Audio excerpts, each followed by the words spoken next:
आज अपन पढ़ेंगे यहाँ पे परमाणु।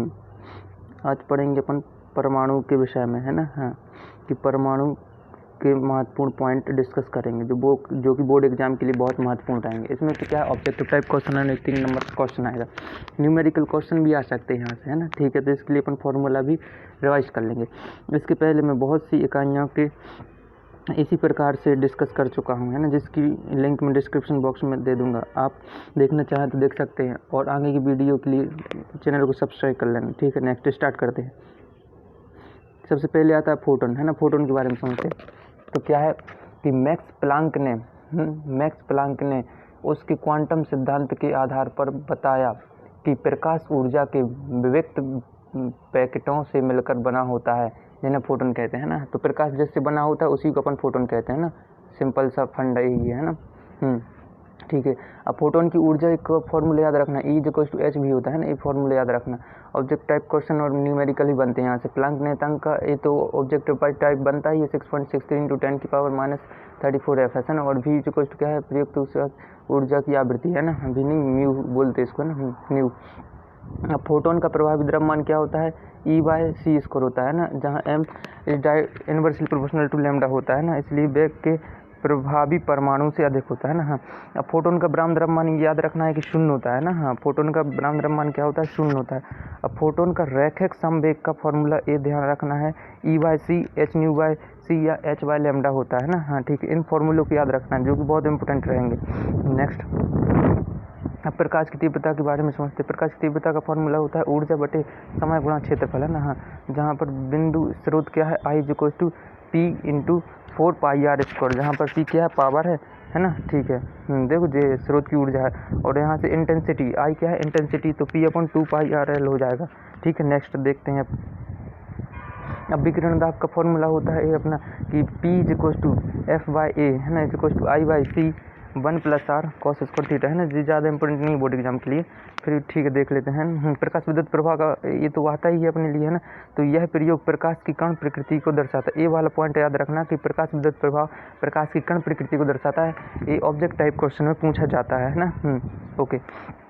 अब जब प्रकाश धात्विक सतह पर गिरता है तो इलेक्ट्रॉन उत्सर्जित होते हैं केवल तभी जब देहली आवृत्ति से उसकी आवृत्ति ज़्यादा हो, है ना। हाँ, अब यह प्रभाव प्रकाश की तीव्रता पर निर्भर नहीं। नेक्स्ट देखते हैं, है ना। ठीक है, यहाँ पे आइंस्टीन की प्रकाश विद्युत समीकरण के बारे में समझ लेते हैं, क्योंकि ये फॉर्मूला इसमें बहुत इम्पोर्टेंट रहेंगे, है ना। हाँ, क्योंकि न्यूमेरिकल टाइप क्वेश्चन बन जाते हैं। तो Hν फ़ाई और के का मैक्स, है ना, मतलब कि काइनेटिक एनर्जी मैक्स बता रहा है ना, फ़ाई। बाकी फ़ाई क्या है, कार्यफलन है जो धातु पर निर्भर करता है ना। कार्यफलन, इस पॉइंट को याद रखना कि धातु पर निर्भर करता है। के ई देखो है उत्सर्जन के पश्चात इलेक्ट्रॉन की अधिकतम गतिज ऊर्जा है, और के ई फॉर्मूला याद रखना है, E₀ होता है ना, जहाँ V0 निरोधी विभव या भंजक विभव या आतंक विभव भी कहते हैं ना, अंतक विभव। अब जी वाला समीकरण तो याद रखना है कि Hν फ़ाई + E0 भी होता है, और जी सबसे ज़्यादा महत्वपूर्ण, इस पर ग्राफ भी आ जाता है, V0 Hν/E - फ़ाई/E होता है। ठीक है, नेक्स्ट देखते हैं।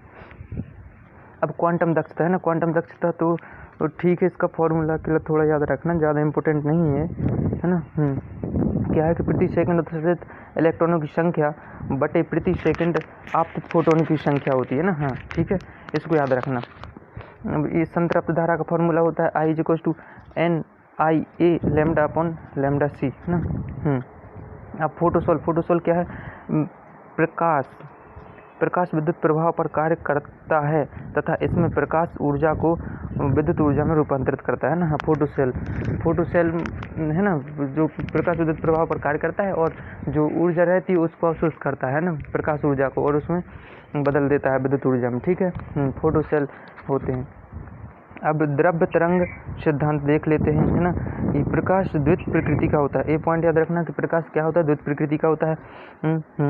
परावर्तन, अपवर्तन, व्यतिकरण, विवर्तन जैसे प्रयोगों के केवल प्रकाश के तरंग सिद्धांत के आधार पर ही समझा जा सकता है ना। तरंग सिद्धांत के आधार पर समझाया जा सकता है इनको, लेकिन प्रकाश विद्युत प्रभाव क्वांटम प्रभाव, युग्म उत्पादन तथा पॉजिट्रॉन विलोपन जैसे प्रयोगों को प्रकाश की कण प्रकृति के आधार पर समझा जा सकता है ना। हाँ, तो इनको याद रखना है, कण प्रकृति पर कौन कौन से हैं, जो कण प्रकृति कौन कौन दर्शाते हैं अपने प्रभाव, क्वांटम प्रभाव और युग्म उत्पादन और पॉजिट्रॉन विलोपन, है ना। और जित ऊपर वाले दर्शाते हैं अपनी क्या, तरंग प्रकृति, सब कुछ, है ना। ठीक है, नेक्स्ट देखते हैं। अब परमाणु की संरचना, परमाणु की संरचना डाल्टन सिद्धांत के आधार पर सबसे पहले देखते हैं अपन बोहर का परमाणु प्रतिरूप, है ना। तो इसमें क्या है, इलेक्ट्रॉन, इन्होंने पहला पॉइंट बताया कि इलेक्ट्रॉन नाभिक के चारों ओर वृत्ताकार कक्षाओं में चक्कर लगाते हैं, और उन्होंने एक जो फॉर्मूला दिया जो बहुत इंपॉर्टेंट और यूजफुल है, mvr=nh/2π, है ना। इसलिए इलेक्ट्रॉन का विविक्त कोणीय संवेग होता है तथा यह केवल कुछ स्थिर कक्षाओं, जिन्हें स्थिर ऊर्जा स्तर कहा जाता है, में ही विद्यमान होता है ना। ठीक है, पॉइंट पे याद रखना।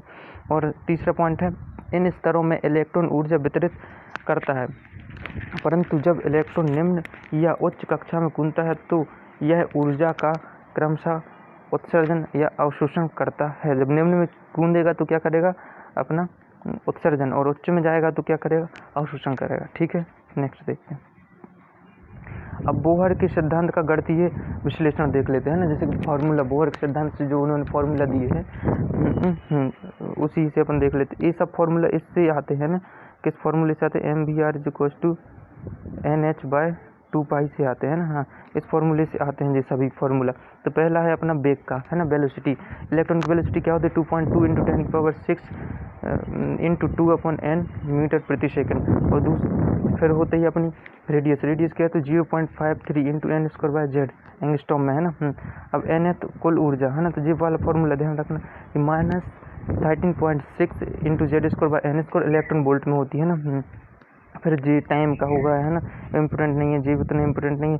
फिर जी इम्पोर्टेंट है, छठवां वाला 1/λ = rz² × 1/n1² जहाँ पर rz क्या है, रेडबर्ग कांस्टेंट, है ना। इसका फॉर्मूला ये होता है ना, मतलब उसका वैल्यू, है ना। हाँ, ठीक है, अब इसको ज़्यादा नहीं समझना, नेक्स्ट देखते हैं। अच्छा, अब अपन को जो श्रेणियाँ समझ लेना है ना, तो इसमें क्या होती है, प्राप्त श्रेणी अपनी एक लाइमन श्रेणी, बाउंड श्रेणी, पार्सन श्रेणी, ब्रैकेट श्रेणी और फंड श्रेणी।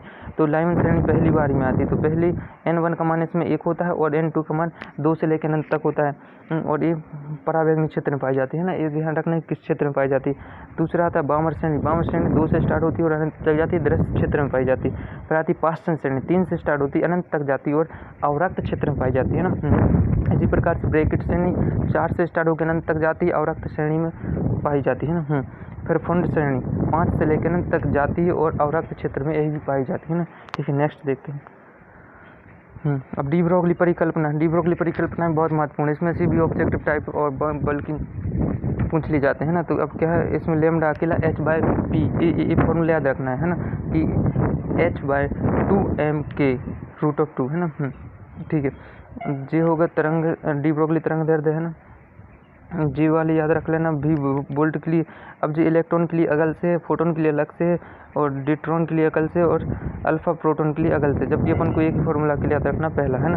अब बोहर का क्वांटम कण मैंने बता दिया, NH/2π, तो इसी फॉर्मूले से आता है सब, है ना। ठीक है, नेक्स्ट। अच्छा, यहाँ पर अपन ने परमाणु के बारे में समझ लिया है ना, और इसी टाइप से नेक्स्ट वीडियो भी आएंगे, इसलिए चैनल को सब्सक्राइब कर लेना, जिससे आपको पता चलता रहे, नोटिफिकेशन मिलते रहे। ओके।